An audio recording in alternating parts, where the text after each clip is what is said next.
할렐루야. 한 주간도 어떻게 지내셨습니까? 고단하고 힘든 세상 삶이지만 우리 하나님이 여러분을 보호하고 계시고 삶의 자리에 늘 함께하고 계시는 줄 믿습니다. 주님을 의지하시는 마음으로 깨어서 주님을 바라보고 함께 하나님과 함께 그 동행을 이루어 가실 수 있기를 바랍니다. 오늘 우리가 마가복음 말씀을 계속해서 함께 보고 있는데 주후 30년경입니다. 주 30년경에 갈릴리와 베레아 지방을 다스리고 있던 그 분봉왕이 누구였냐면 헤롯 안티파스. 그러니까 오늘 성경에 14절에 나와 있는 헤롯 왕은 헤롯 대왕이 아니라 헤롯 안티파스를 말하고 있는 것입니다. 이 헤롯이 그 갈릴리와 베레아 지역을 다스리던 분봉왕이었는데 한 번은 이제 갈릴리 지역의 동향에 대해서 보고를 받는 시간이었습니다. 그때 보고를 받다가 그 마음이 바짝 긴장이 되는 것입니다. 왜냐하면 그 보고하는 내용 가운데 예수라고 하는 이름이 이제 있기 때문이죠. 보고에 따르면 이 예수라고 하는 이 랍비는 그 과거에 다른 유대인 랍비와는 전혀 차원이 달라서 그 가르치는 말씀에 능력이 있고 지혜가 풍성해서 그 병든 자를 고치기도 하고 귀신을 쫓아내기도 하고 또 바람과 바다를 꾸짖어서 잔잔하게 하고 심지어는 죽은 자도 살린다 하더이다. 그러면서 그렇게 보고를 하는 것입니다. 어떻게 이 예수님의 이야기가 그 가나안 동네 나사렛에서 살았던 그 예수님의 이야기가 궁궐 그 헤롯 왕의 귀까지 들리게 되었을까? 우리가 지난주에 생각했던 것처럼 예수님은 제자들을 불러서 둘씩 짝을 지었잖아요. 그리고 여러 마을을 다니게 해서요 전도 여행을 보냈습니다. 제자들은 사방으로 다니면서 예수님에 관한 이야기들을 전했단 말이죠. 그 결과가 예수님의 이름이 세상에 널리 드러나게 된 것입니다. 14절 말씀에 보면 이에 예수의 이름이 드러난지라 이렇게 말하고 있죠. 이에 무슨 말일까요? 예수님이 두루 다니면서 예수의 이름을 증거했기 때문에 그것 때문에 그 결과로 예수님의 이름이 드러났다. 그래서 헤롯의 계획까지도 들리게 되었다라고 하는 말이죠. 자, 그렇다면 이제 헤롯이 그 이야기를 들으면서 바짝 긴장하고 또는 놀라고 두려워했던 이유가 무엇일까? 그것은 늘 그의 마음 가운데 왕이었던 그의 마음 가운데 늘 짓누르고 있었던 하나의 사건 때문에 그렇습니다. 지금 생각해봐도 그 일은 너무나 후회스러운 그런 한 가지 일이었습니다. 그 일이 무엇인가 하면 많은 백성들이 그 사람은 하나님의 백성, 위대한 하나님의 사람이다 이렇게 인정하고 존경했던 세례 요한, 그를 헤롯이 목베어 죽였던 그런 사건이었죠. 어떻게 그런 일이 일어났는가? 그 사건의 경위를 우리는 말씀을 통해서 잘 알고 있습니다. 또 사도행전의 말씀을 또 읽어가면서도 우리가 또 이렇게 보았고 또 여러 그 기록을 통해서 우리가 보았죠. 이미 아는 것처럼 세례 요한은 예수님보다 6달 먼저 태어나셨죠. 그리고 예수님의 길을 준비하고 예비했던 그런 삶을 사셨습니다. 그분은 광야에 외치는 소리라 그렇게 일컬어지는 그런 사람이었습니다. 그래서 유대 광야에서 살면서 많은 사람들에게 찾아오는 많은 사람들에게 하나님의 말씀을 전달해 주었죠. 그리고 외쳤습니다. 그 외치는 하나님의 말씀의 주제는 회개였죠. 하나님의 나라였습니다.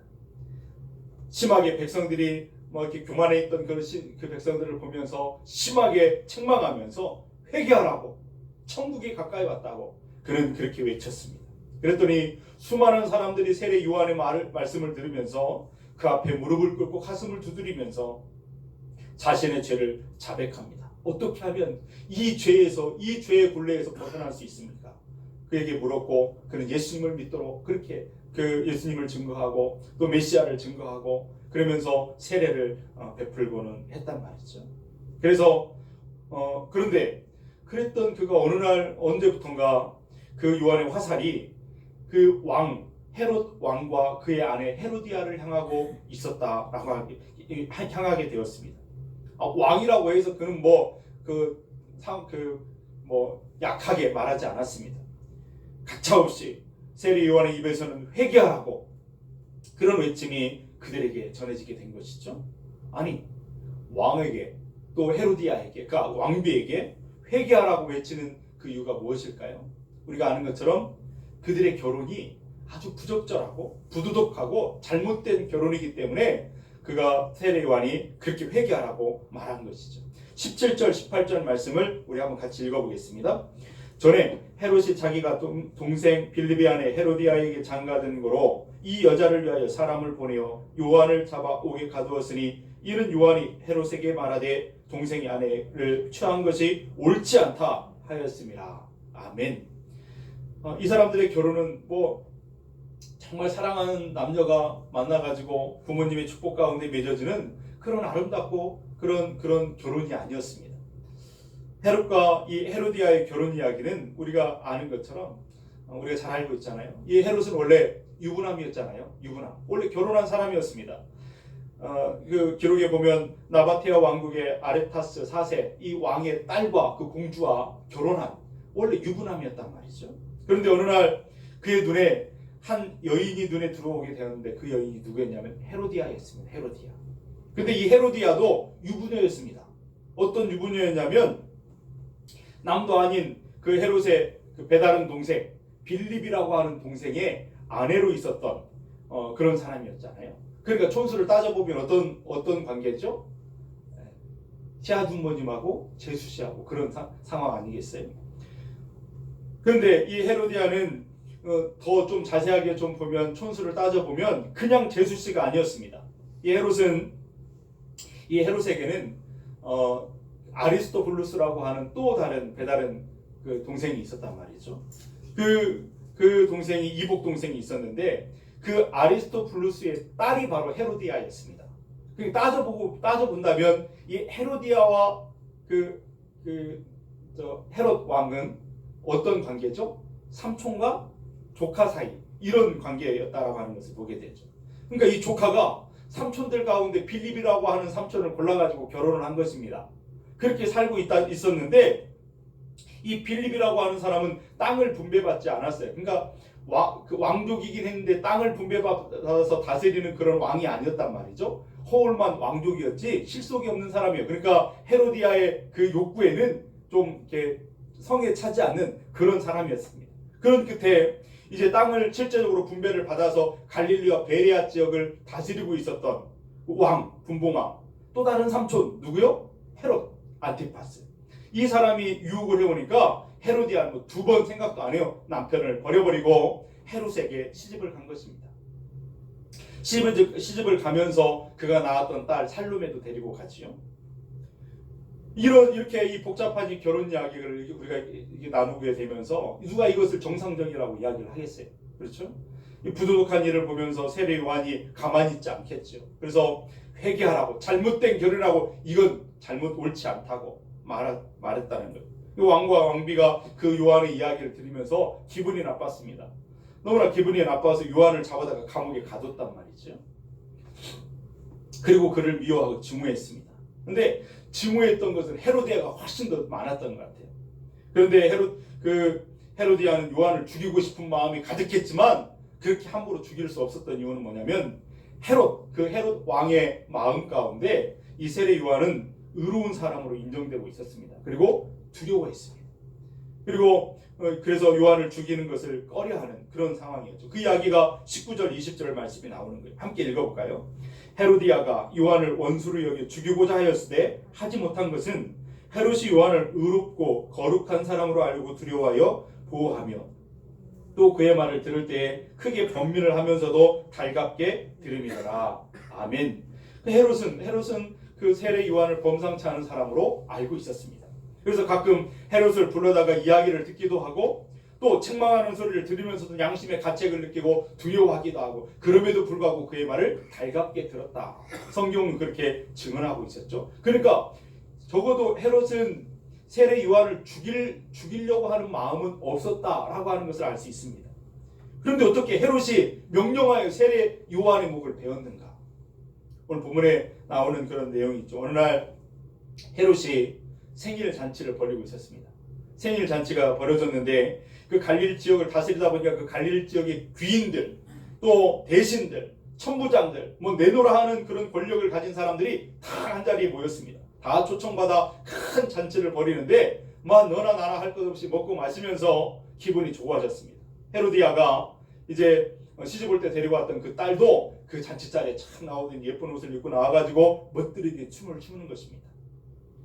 그래서 모인 사람들이 그 마음을 기쁘게 하고 또 헤롯의 마음도 기뻤습니다. 그래서 뭐 보나마나 그 헤롯은 술에 취해가지고 거나하게 취해 있었을 거예요.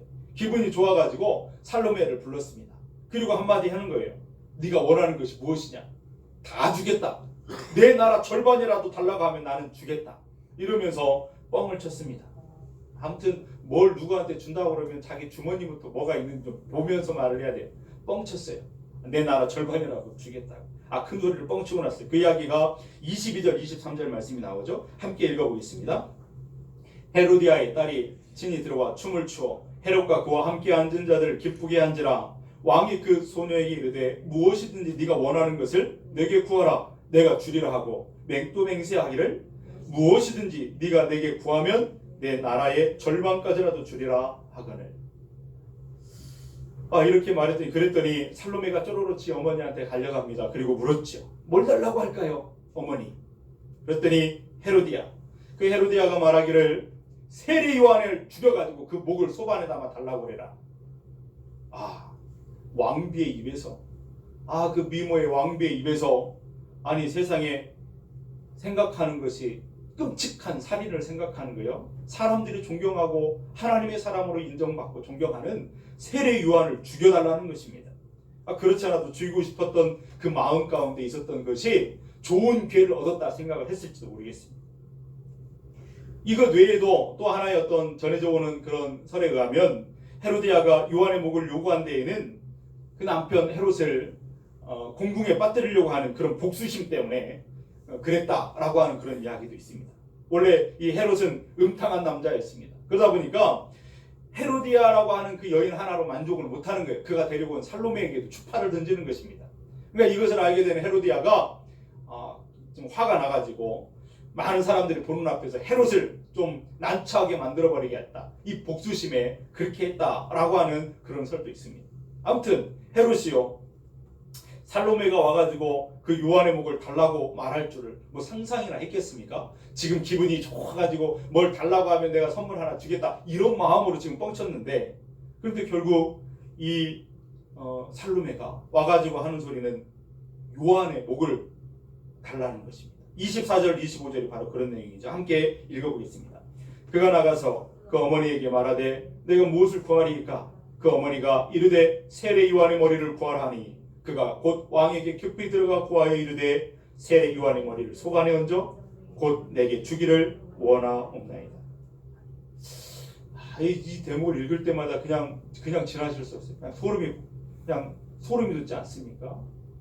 정말 인간으로서 어떻게 목을 베가지고 그 목을 소관에 담아서 나한테 달라고 어떻게 이런 말을 할 수 있을까?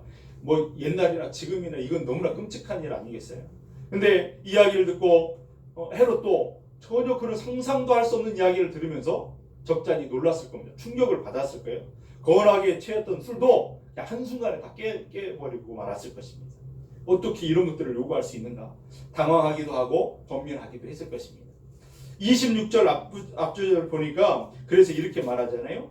왕이 그가 26절 앞부분에 보니까 뭐라고 나오죠? 왕이 심히 근심했다 이렇게 말하고 있잖아요. 그 이야기를 들으면 충격받고 그것 때문에 심히 근심했다 이렇게 말하고 있습니다. 아니 이것 말고 다른 것들을 구할 수도 있을 것 같은데 아니 세상에 어떻게 이런 것을 그 요한의 목을 달라고 하는가? 헤롯은 그렇게 고민이 되었던 것이죠. 문제는 바로 거기에 있습니다. 헤롯의 마음 가운데는 요한을 죽이고 싶은 마음이 없어요.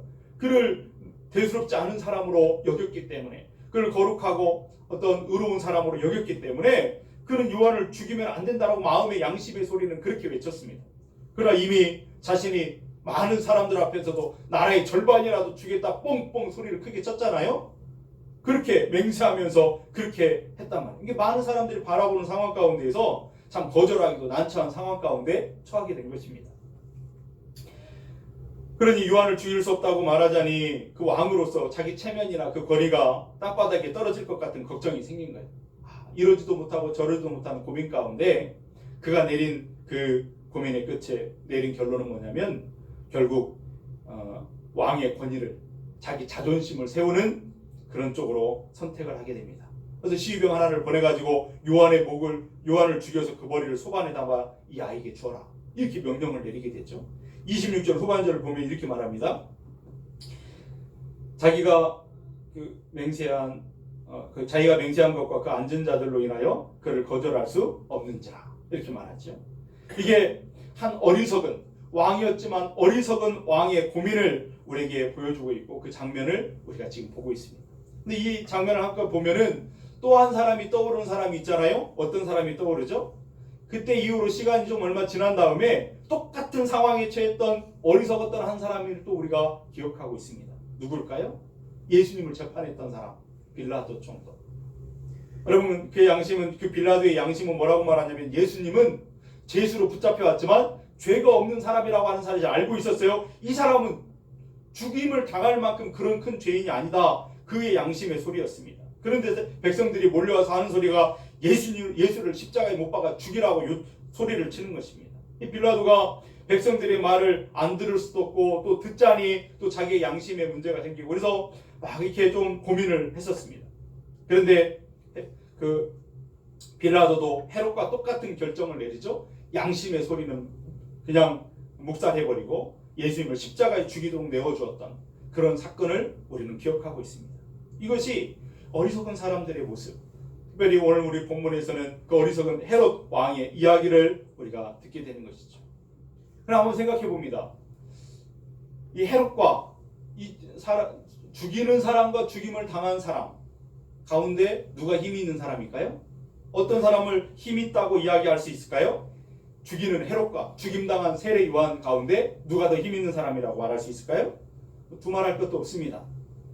말 한마디에 사람을 죽일 수 있는 힘, 그 힘, 헤롯 안티파스가 세례 요한보다 더 힘 있는 사람이다 라고 말할 수밖에 없는 것 아니겠습니까? 그러나 그것은 현실적인 문제이고 마음속에 들어가서 가만히 살펴보면요, 그 이면에 보면 또 다른 복잡한 이야기가 나옵니다.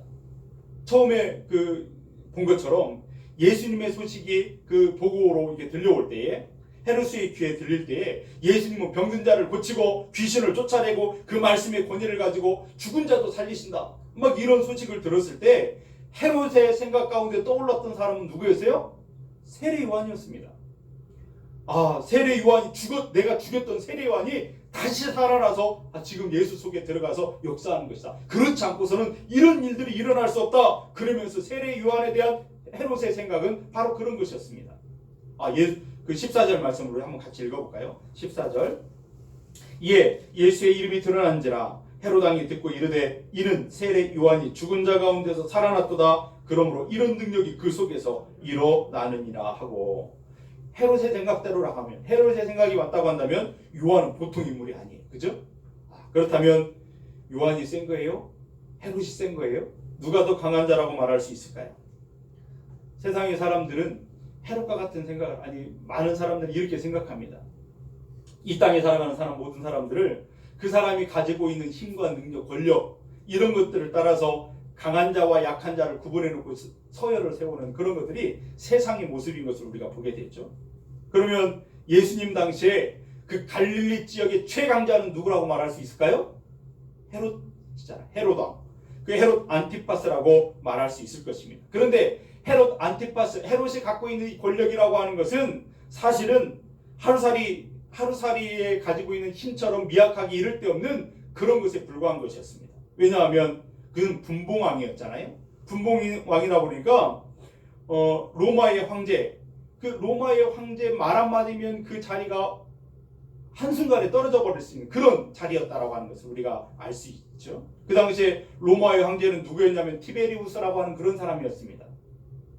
이 티베리우스가 헤롯 안티파스에게 이 갈릴리와 그 베리아 지역을 다스리는 권한을 주는 그런 상황 가운데에서만 그는 그 왕으로서의 권한을 사용할 수 있었다라고 하는 것이죠. 어느 날 그 황제가 마음이 변해가지고 줬다 뺏는 마음이 생겨가지고 말이에요. 너는 왕에서 내려와라 이렇게 말하면 한순간에 헤롯은 그 왕의 자리에서 내려올 수밖에 없는 그런 권력밖에 되지 않는다는. 헤롯의 권력은 스스로 세운 것이 아니라 황제가 로마의 황제가 잠시 빌려준 것에 불과한 그러한 권력이었습니다. 그런데 그 보잘것없는 하루살이와 같은 그런 권력을 갖고 있음에도 불구하고 그것에 막 감격하면서 그 분봉왕 헤롯은 티베리우스 황제를 위해서 막 도시를 건설하잖아요. 막 그것을 주면서 막 감격하고 또 감격하고 그 황제의 줄에 서려고 애를 썼던 그의 모습을 우리는 역사를 통해서 봅니다. 그런데 그런 사람이 마치 자신이 뭐라도 된 대단한 사람이 된 것처럼 내 나라의 절반이라도 주겠다 큰 소리 뻥뻥 쳐대니 이것이 어디 가당키나 한 그런 말이냐 이 말입니다. 직거가니 그것이 그잖아요. 그런데 지금 헤롯은 그런 형편없는 권력에 스스로 도취되어서 어리석은 그런 사람에 불과한 그런 사람의 모습을 우리에게 보여주고 있습니다. 실제로 이 헤롯은 얼마 지나지 않아서 그 인생이 끝이 났죠. 그 권력에서 내려옵니다. 쫓겨났죠. 예수님께서 승천하시고 몇 년 되지 않아서 주 37년이 되었을 때 전쟁이 일어납니다. 그 헤롯에게 그 군사를 이끌고 쳐들어왔던 그 군인은 누구였냐면 그가 처음에 결혼했던 사람, 아까 말했던 나바테오 왕국의 아레타스 4세 왕, 이 사람이 군대를 이끌고 쳐들어왔어요. 왜 쳐들어왔냐면 자기 딸을 시집 보냈더니 쫓겨났단 말이에요. 자기 딸이 쫓겨나고 아니 이 사람이 사위가 자기 동생의 처를 데려다가 아내로 삼고 사니 너무나 기분이 나쁘고 화가 나가지고 군대를 이끌고 쳐들어온 거죠. 당황한 헤롯이 로마 황제에게 도움을 요청했습니다. 그랬더니 로마 황제가 로마에서 그를 외면해버리죠. 그리고 결국에 티베리우스 황제 다음에 이어서 이제 황제가 된 갈리큘라라고 하는 황제에 의해서 이 헤롯과 헤로디아는 갈리아라고 하는 그 먼 지방에 이제 추방당하게 되고 아무 힘도 없고 형편도 없는 그런 모습에 그런 자리에 떨어져서 초라하게 마지막 남은 생을 그렇게 인생을 끝내는 그런 모습을 역사를 통해서 우리는 보게 됩니다. 여러분 그 초라한 결말이 권력이라고 할 수도 없는 그런 것에 도취되어서 동생의 아내를 빼앗고 그 여인이 데리고 온 그 딸까지에게도 그 추태를 부리면서 내 나라 절반이라도 주겠다 큰 소리치던 사람의 마지막 모습, 마지막 장면이 어떠한가? 우리는 이것을 말씀을 통해서 보면서 잊어서는 안 될 것입니다. 허무한 인생, 그 권력을 손에 쥐고 그것이 천년만년 누릴 것 같이 살다가 결국 그렇게 떨어져 버린 인생의 모습을 우리는 보게 되는 것이죠. 그렇다면 이 헤롯에게 갈릴리 지방을 다스릴 수 있는 권한을 주었던 당대 최고의 권력자는 티베리우스 황제라고 할 수 있겠습니다. 그러면 그 사람은 절대 권력을 가지고 최강자라고 이야기할 수 있을까요? 그 사람은 어떤 사람입니까? 여러분 티베리우스는 로마의 황제였지만 2대 황제였습니다. 원래는 그 어머니가 원래 결혼했던 남편과 이혼하고 로마의 초대 황제 그 아우구스투스라고 하는 이 사람과 재혼을 하게 됩니다. 재혼을 하게 되니까 하루아침에 이 아우구스투스의 양아들이 되었잖아요. 티베리우스가 양아들이 되었습니다. 그런데 이 아우구스투스 첫 번째 이 로마의 황제에게는 2명의 손자가 있었는데 그러니까 이 황제가 아우구스투스 다음의 황제는 당연히 그 손자가 1순위, 2순위가 되는 거예요. 그러니까 이 티베리우스는 권력에서 조금 멀리 떨어져 있기 때문에 변방을 떠돌아다니면서 살 수밖에 없었습니다. 그러다가 주 14년에 이 황제의 2 손자가 죽게 되죠. 죽은 다음에 원로원의 추대를 받아서 이 사람이 황제의 자리에 올라가게 된 거예요. 제2대 로마 황제에 올라가게 된 것이죠. 그런데 이 티베리우스가 그동안 떠돌아다니면서 시간을 많이 보냈어요. 노년이 된 겁니다. 그 당시에 그 나이에 55세가 넘어가면 이렇게 나이가 많은 나이축에 드는 그런 사람이었는데 그래서 로마의 권력에 염증을 느꼈어요. 관심도 별로 없었습니다. 그런데 황제의 자리를 받지 않겠다고 했지만 원로원에서 추대를 하니까 그 자리에 오를 수밖에 없었어요. 근데 그가 잡았던 그 권력은 그의 공허한 마음을 허전한 그런 마음을 채워주지를 못했습니다.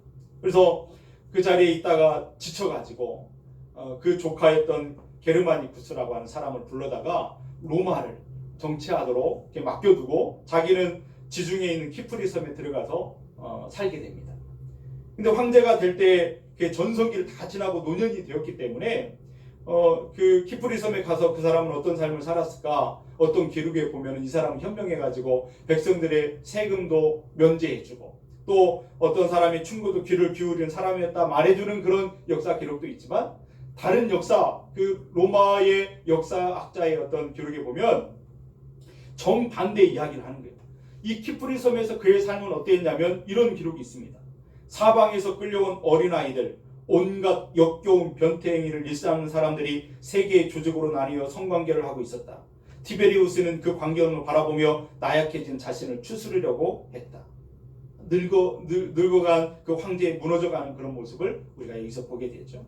그러면서 그 어린 아이들을 다 불러놔놓고 그 앞에서 회개한 짓을 시키면서 그것을 음란한 광경을 바라보면서 자기의 삶을 남은 인생을 허비하고 있었다라고 하는 것입니다. 그러면서 이제 어떤 기록에는 변덕이 너무나 심해가지고 하루아침에도 어저께 신뢰했던 어떤 사람은 오늘 기분이 나쁘다고 해서 막 산의 높은 곳에 올라가서 밀어가고 떨어져 죽이질 않나. 온갖 고문 방법을 만들어가지고 사람들을 잔혹하게 고문하면서 죽이질 않나. 이 사람은 조카에게 로마의 그 정치를 맡겼었잖아요. 그 맡겼던 게르마니쿠스라고 하는 그 조카를 잡아다가 또 죽이질 않나. 이런 그 패역한 어떤 사람의 그런 모습을 마지막에 그런 모습을 우리가 역사 기록을 통해서 보게 됩니다. 두 사람의 이야기를 했잖아요. 오늘 왕이라고 불리는 그 한 사람, 그리고 황제라고 불리는 그 한 사람 이야기를 우리가 나눕니다. 얼마나 냄새나고 얼마나 역겨운 권력의 뒷이야기인지 우리가 이 이야기를 들으면서 느낄 수가 있는 겁니다. 이 헤롯 안티파스는 그 권력이 황제에게서 빌린 것임에도 불구하고 마치 자기 것인 것처럼 도취되어 살다가 추방당에서 그 마지막 인생이 초라하게 끝나버리는 그런 모습을 보았고, 티베리우스는 천하의 권력을 한 손에 쥔 듯했지만 그래서 천년만년 그 권력을 누리는 것처럼 생각했지만 권력의 염증을 느끼고 말초적 쾌락을 쫓아서 남은 여생을 그렇게 불쌍한 인생으로 살아가는 그런 끝을 우리가 보게 됩니다. 그렇다고 한다면 또 한 사람, 이 사람들이 그러면 세상에서 가장 강한 사람이라고 최고의 권력을 가진 사람이라고 했던 사람들의 말로가 그렇다고 한다면 우리는 또 한 사람을 만나게 됩니다. 이 한 사람, 그들이 인정하지도 않았습니다. 존경하지도 않았습니다. 그들이 볼 때는 너무나 초라해 보였던 그 한 사람. 그 사람이 태어난 곳은 저 이름은 베들레헴의 마국간에서 태어났습니다. 살기는 저 가난한 동네 나사렛에서 어떤 사람도 눈여겨보지 않는 그 마을, 시골 마을의 목수의 모습으로 살았지요. 남루한 모습을 가지고 사람들 앞에 나타나 사람들을 돕다가 천대받고 모욕당하면서 십자가에 매달려 죽어갔던 그 한 사람, 예수라 이름 불려진 그분은 도대체 이 왕과 황제에 비하면 어떤 존재로 우리 앞에 있는 것입니까? 헤롯은 아까 말씀드린 것처럼 예수님의 소식을 듣는 순간에 누구를 떠올렸어요? 세례 요한을 떠올렸어요.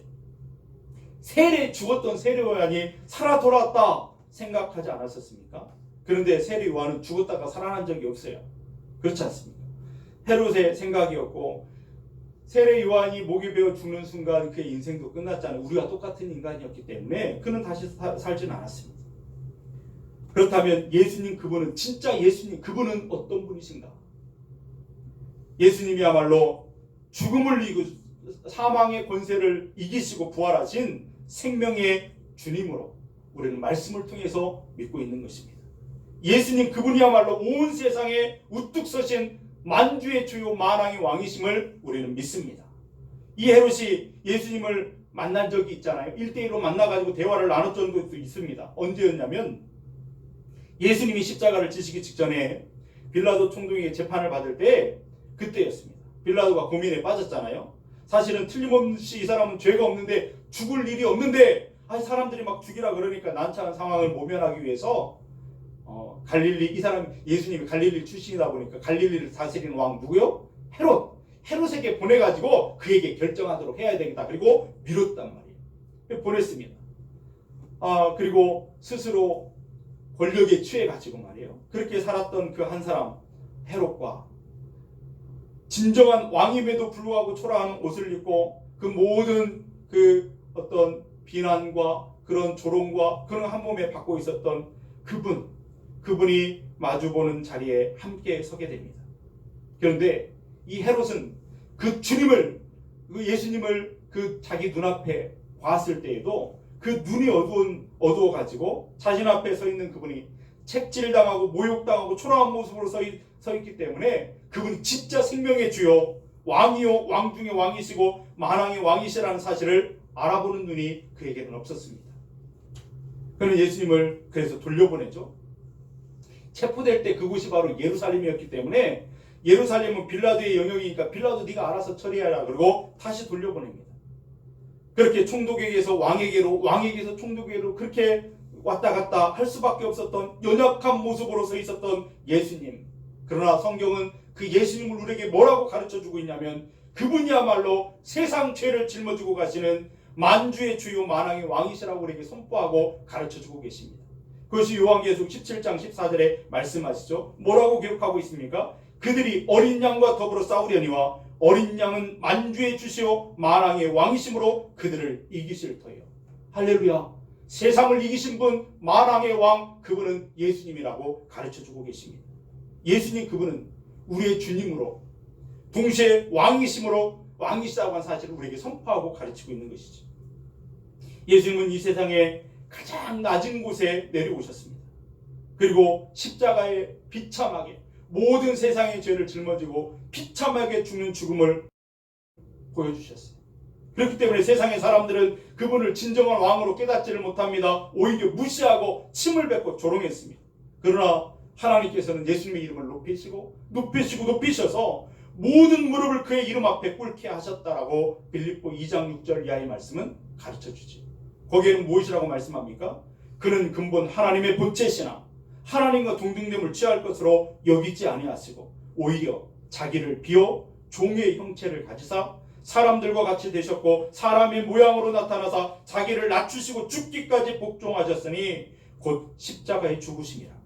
이러므로 하나님이 그를 지극히 높여 모든 이름 위에 뛰어난 이름을 주사 하늘에 있는 자들과 땅에 있는 자들과 땅 아래에 있는 자들로 모든 무릎을 예수의 이름에 꿇게 하시고 모든 입으로 예수 그리스도를 주라 시인하여 하나님 아버지께 영광을 돌리게 하셨느니라. 할렐루야.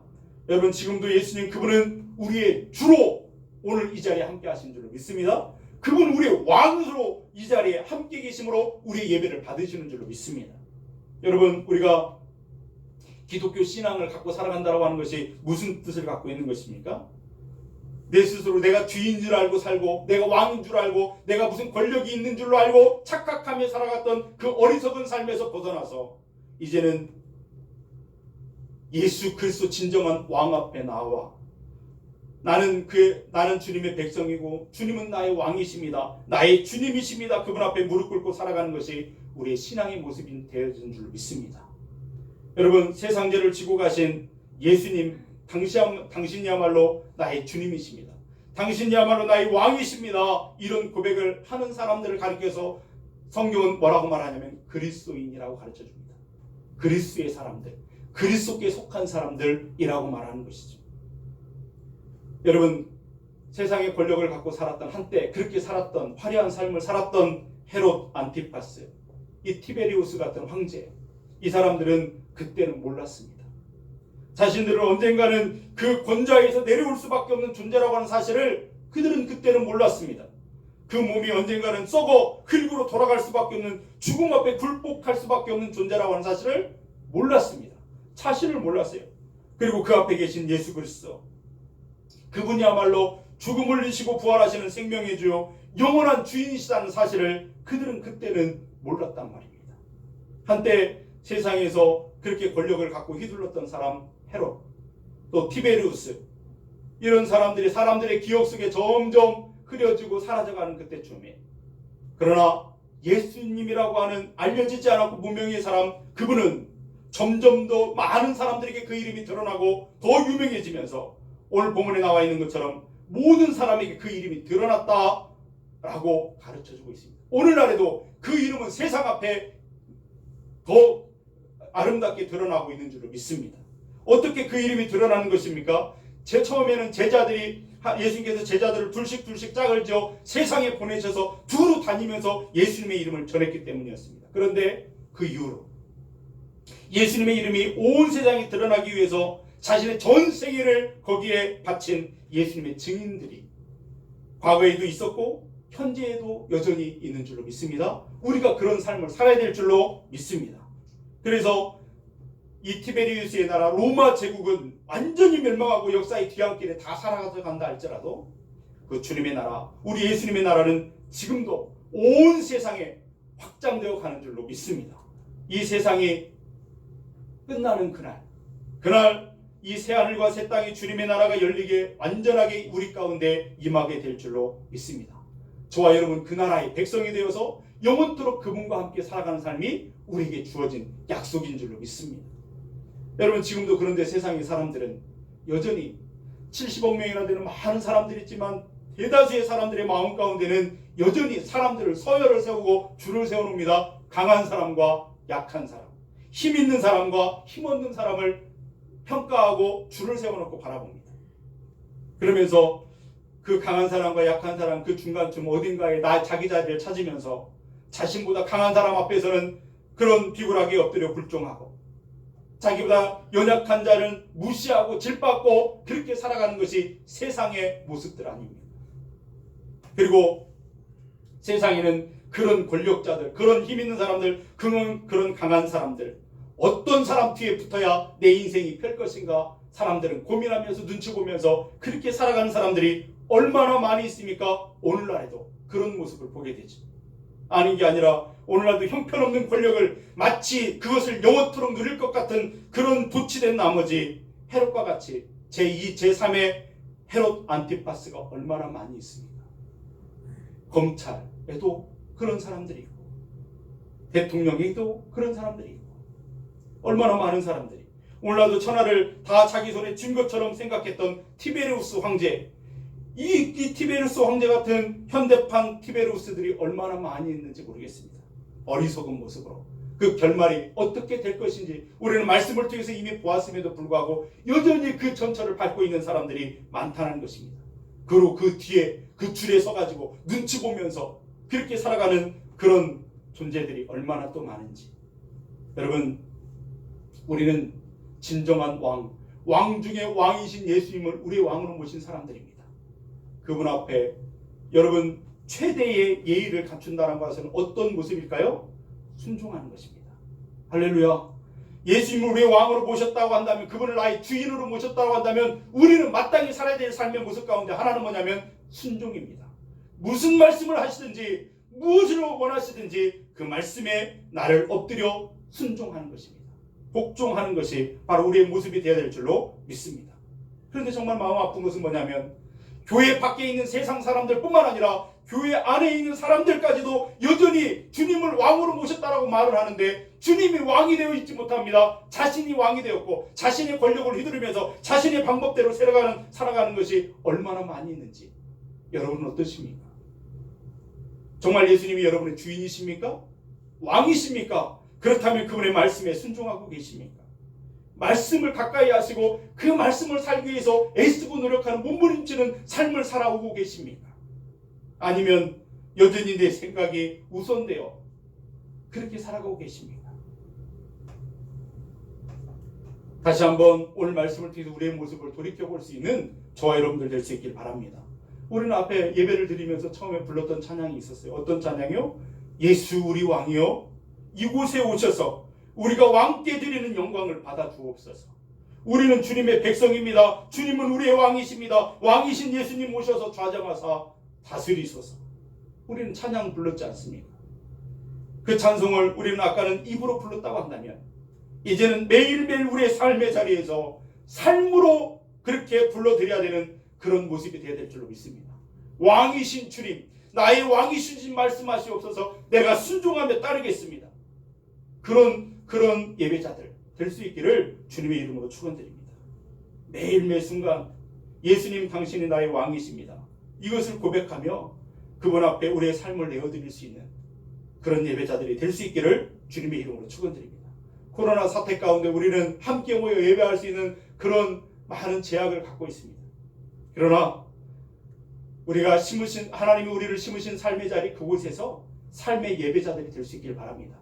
더 깨어서 은혜를 사모하고 주님을 기억하면서 말씀 앞에 나아가고 말씀을 듣고 말씀을 깨닫고 그 말씀에 순종하고자 하는 예배자들, 그 순간순간마다 교회에서만 하나님은 나의 왕이십니다가 아니라 가정에서, 직장에서, 내가 서 있는 그곳에서 하나님은 나의 왕이십니다, 나의 주인이십니다 고백하는 하나님의 사람들, 하나님의 것, 그리스도의 사람들이 될 수 있기를 주님의 이름으로 축원드립니다. 말씀을 준비하며 생각해 봤습니다. 대한민국 안에서 군산, 그것도 시골의 작은 교회, 그 연약한 목사 하나가 예수님은 왕이십니다 선포한다 그래서 거기에 듣고 있는 몇 사람이 아멘 한다고 그래서 세상이 하루아침에 내일 당장 바뀌어지지는 않을 것입니다. 여러분, 그렇지 않을 것입니다.